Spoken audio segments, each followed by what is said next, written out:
सतीश जी, मेरा सवाल ये है कि अभी पूरे देश में सुप्रीम कोर्ट से लेके हाई कोर्ट से लेके Sahara, ED, corporate ministry, cooperative society वाले सारे लोग पूरे देश भर में हाहाकार मचा हुआ है। लेकिन झुंझुनू एक ऐसा इलाका है जहां लोग लाइन लगा रहे हैं आरडी जमा करने के लिए। 15-15 दिन की वहाँ बहुत अच्छा है। इन्हें नोबेल प्राइज भेज दूंगा 15-20 लोगों को भुगतान के लिए। कल ही भेज दूंगा अमिलाल जी के यहाँ भुगतान के लिए 15-20 लोगों को। मैं राजस्थान से हूँ, घबराओ मत। मैं पहले आपकी रिकॉर्डिंग में उनको बताऊंगा भुगतान हो रहा है। आप जो बोलो रिकॉर्डिंग बताऊंगा। मुकेश जी एक मिनट, मुकेश जी सर, मैंने आपके सामने प्रमाण दिया है इन्होंने। एक मुकेश जी, एक मिनट मुकेश जी, हमने आपके पास कई साक्ष्य भेजे हैं। सहारा इंडिया के सारे अकाउंट सीज हैं, ड्राफ्ट से पेमेंट कर रहे हैं। अगर ये पैसा ले रहे हैं, star multi credit cooperative society का क्या बैंक अकाउंट है, कब खुला था, कितना पैसा ट्रांजैक्शन आया था, इनकी बात को स्वीकार कर लिया जाएगा। कल ये आपको स्टेटमेंट बैंक का निकाल करके आपके पास भेज दे, मैं इनकी बात को स्वीकार कर लूंगा और बहुत बहुत धन्यवाद दूंगा। कई मालाओं से इनको लाभ दूंगा और इतना पैसा दूंगा, जितना इनको फल फ्रूट दूंगा, मिठाई दूंगा, ये पूरी खुशहाली इनके घर में मैं भर दूंगा जाकर के। ये बैंक स्टेटमेंट दे रहे हैं। इतना झूठ बोलते हैं। ये एक्चुअली क्या है, अति उत्साह में झूठ बोल रहे हैं अमिलाल जी, अति उत्साह में झूठ बोल रहे हैं। इन्होंने पाठक सर की पिछली डिबेट में कहा था, पाठक सर की पिछली डिबेट में कहा था कि आरएनबीसी एक्ट में जब हम काम करते थे तो हमने पत्र लिखा था और रिजर्व बैंक ने 125% सुरक्षा की गारंटी दी थी। अब जरा इनसे ये पूछिए अमिलाल जी से। हाँ सुनिए अमिलाल जी सुनिए। अब मैं आपको बता दूं कि शायद आपको आरएनबीसी एक्ट का पता नहीं होगा।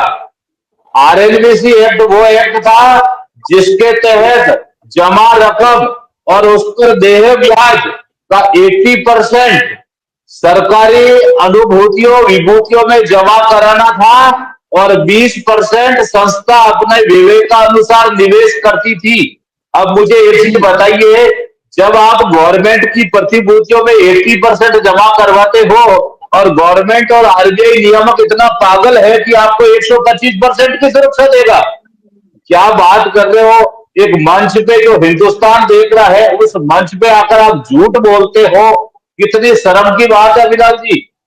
कोई आज एसबीआई बैंक का पूछ लो ना, अगर आरबीआई से एसबीआई बैंक का पूछ लो तो एसबीआई बैंक के लिए आरबीआई का जवाब आता है कि आप अपने विवेकानुसार निवेश कीजिए।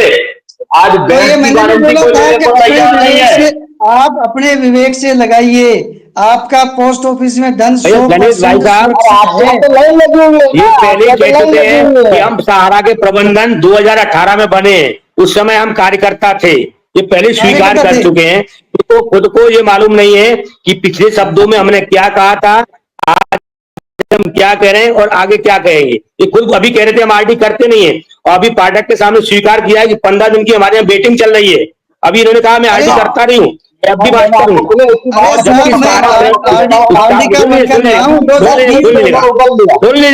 सुन लीजिएगा, आपका बैंक अकाउंट नहीं है, आपका बैंक अकाउंट आपके पास में नहीं है और आपके पास स्टेटमेंट भी नहीं है।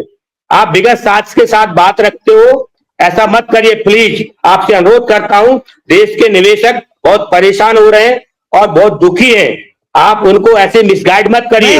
सहारा के प्रबंधन के लोग जो तुमको कुछ दे रहे होंगे उसको आप अपना परिवार चलाइए, आपके लिए बहुत बहुत धन्यवाद, लेकिन देश के निवेशक को आप गुमराह मत करिए। सहारा के निवेशक दुखी हैं तो मैं उनके साथ हूं और दुखी मैं पता है कि जमाकर्ताओं की परेशानी है, लेकिन आप कहते हो ना सहारा प्रबंधन ने गलत करवाया, गलत। मैं इसीलिए मैं आपको जिम्मेदार मानता हूं। एक मिनट रुकिए अम्मीलाल जी, आप कह रहे हैं कि आरडी लगाने वालों की लाइन लगी हुई है, उसमें वकील हैं, उसमें डॉक्टर हैं, बड़े बड़े बिजनेसमैन हैं, बहुत लोग हैं। आज की बात नहीं कर रहा सर मैं पिछली अभी भी कह रहे हैं ना, आप किस कोऑपरेटिव में पैसे ले रहे हैं ना, अभी उसमें मैंने क्या कहा कि आज मैं एफडी नेचर पे काम करता हूं। आज मैंने क्या कहा, आज 22 मार्च 2022 के बाद कोई आरडी नहीं खोली। 22 सर, इनकी मार्च जुबान नहीं है, इनकी 2022 जुबान ही नहीं है, फिसल जाती है, इनकी जुबान फिसल जाती है, इनकी जुबान से नहीं बोलते ये किस मैंने मतलब आप कौन सी जुबान से बोलते, जुबान फिसल जाती है मैं इनकी। पूछ रहा हूँ चौहान साहब, अम्मीलाल जी, मैंने कहा कि अभी अभी आप किस मद में पैसा ले रहे हैं? FDR में ले रहे हैं सर। हैं, एफडी, एफडी में ले रहे जी हैं? अच्छा, जी एफडी में ले रहे हैं साहब। एफडी में आप क्या कह रहे हैं कि ये पैसा संस्था के पास आपकी फिक्स डिपॉजिट रहेगी, है ना? जी। फिक्स डिपॉजिट रहेगी। अच्छा, और फिक्स डिपॉजिट कितने दिन का ले रहे हैं? 3 साल का भी है, 5 साल का भी है, अच्छा, 3 साल का भी अलग है और अलग 5 साल का, जी, ठीक है। 2 अगर साल का 3 भी। साल के बाद मान लीजिए, और अभी आप कह रहे हैं कि हम सारी बात बताते हैं कि देखिए हमारा केस चल रहा है, हमारी परेशानी है, हम पैसा नहीं दे पा रहे हैं, लौटा नहीं पा रहे हैं, निवेशक परेशान है, इस सब के बाद भी वो आपको पैसे ला करके दे रहे हैं और फिक्स डिपॉजिट कर रहे हैं। और कौन कौन लोग दे रहे हैं? वकील हैं, डॉक्टर हैं, बिजनेसमैन हैं, सारे पढ़े लिखे लोग हैं, ठीक है ना साहब? आपको पैसे ला करके दे रहे हैं। आपको कभी ये होता है कि साहब इतना बड़ा डिस्प्यूट चल रहा है, जिन निवेशकों का पैसा अभी लौटना है उनका लौट जाए और फिर हम ये काम करें?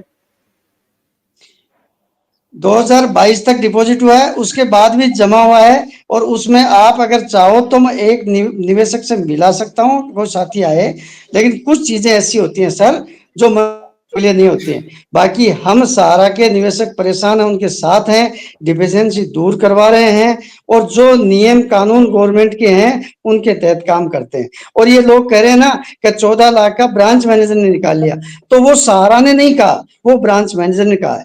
आज मैं बात करता हूं तो सर्कुलर की बात करता हूं, इसीलिए कई चीजें ऐसी होती हैं जो मुझे भी, मेरे से भी गलती होती है, तो मैं वो भी ऊपर पूछता हूँ या किसी दूसरे। अच्छा, तो सर आप ये भी कहने लगोगे कि सारा प्रबंधन ने नहीं कहा था 2022 के बाद आपने बैन लिया, क्यों लिया? कल आप चले जाओ दूसरे ब्रांच में, आप जज साहब की आएंगे, वो भी यही बात बोलेंगे। आज सारा के अनुसार ही तो आप पैसा ले रहे हो कि अपनी ब्रांच अलग खोले हो, व्यक्तिगत सारा को नहीं हटके? सर, मैं तो एफसी गार्जियन हूँ। ऐसी गार्जियन हो ना, तो कल के बाद 3 साल के बाद पैसा नहीं मिलेगा तो आप भी यही बात कहोगे जैसे अभी कह रहे हो कि ब्रांच मैनेजर ने लिया था, वो गाइडलाइंस नहीं थी, हम सुब्रत राय के आदमी नहीं थे। तो आज जो सारा इंडिया चल रही है वो जो भी आज वर्तमान में है उसी कानून नियम से चल रही है ना। कल आप बात ये भी करने लगोगे, आज अभी कह रहे हो कि प्रबंधन ने लिया, वो कानून में नहीं था, तो क्या वो बिगड़ कानून का, बिगड़ सारा के लीडर का शाखा प्रबंधक बना बैठा था? उसको नॉलेज नहीं थी क्या करने के लिए? आज नेपाल से पैसा लिया, क्या नेपाल से कुछ नहीं? सुनिए एक मिनट मुकेश, सुनिए, नेपाल से पैसा आपने लिया, नेपाल से किस एविडेंस में पैसा आपने लिया?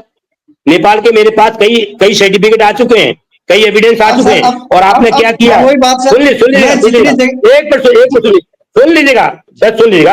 आपने क्या किया कि अपने पार्षद के मोहल्ले के रह करके लेटर पैड बनवा लिया, पार्षद की सील बनवा ली, और आपने ठोकते एविडेंस कर करके उसका पैसा लगा दिया। पैसा ये स्वीकार कर रहा है नेपाल का आदमी, नेपाल का पैसा करोड़ रुपए लगा हुआ है और बिहार के लोगों ने लिया है। अब सर मैं एक बात मैं क्या सारा प्रबंध